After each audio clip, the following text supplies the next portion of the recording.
It has to be said that what happened in Libya marked a turning point in the Arab Spring. Up until Libya, the death of each protester in each demonstration counted.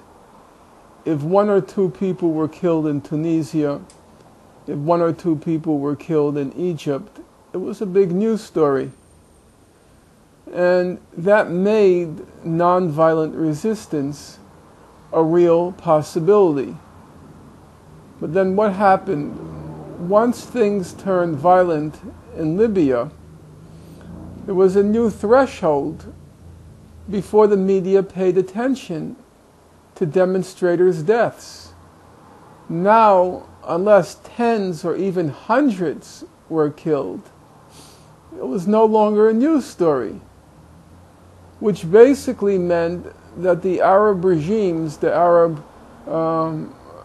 corrupt Arab regimes, could carry out mass killings with impunity.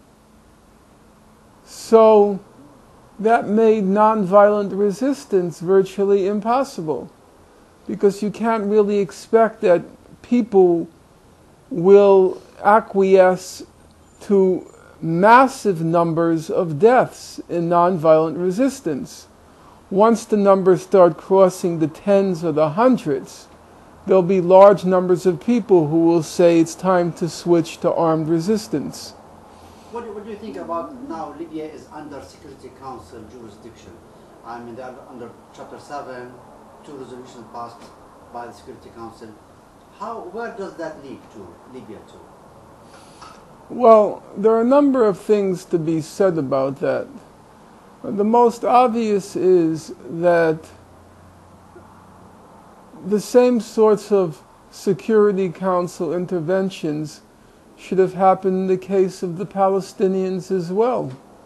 The number of deaths in Gaza was something on the order of 1,400. And the civilian population was being as mercilessly treated by the Israelis as the civilian population was in Libya, has been in Libya, by the Libyan government. In fact, there's probably more armed resistance in Libya at this point than there was in Gaza.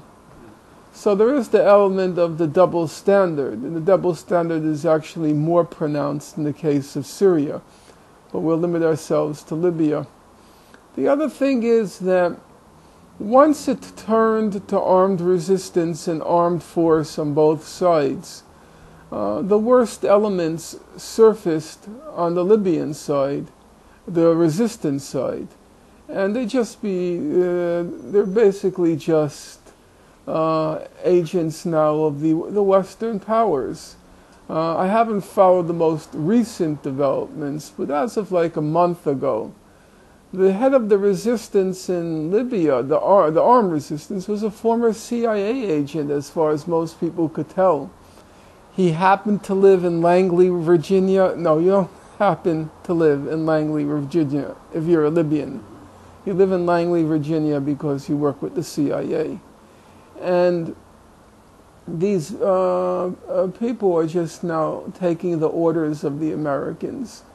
So there's no side to root for, if I can put it in those crude sports terms. When I hear on the news Gaddafi is prevailing, my heart sinks. And then the next day, if I hear on the news that the UN forces are prevailing, or the NATO American forces are prevailing, my heart sinks. It's not any longer a conflict in which one can take sides.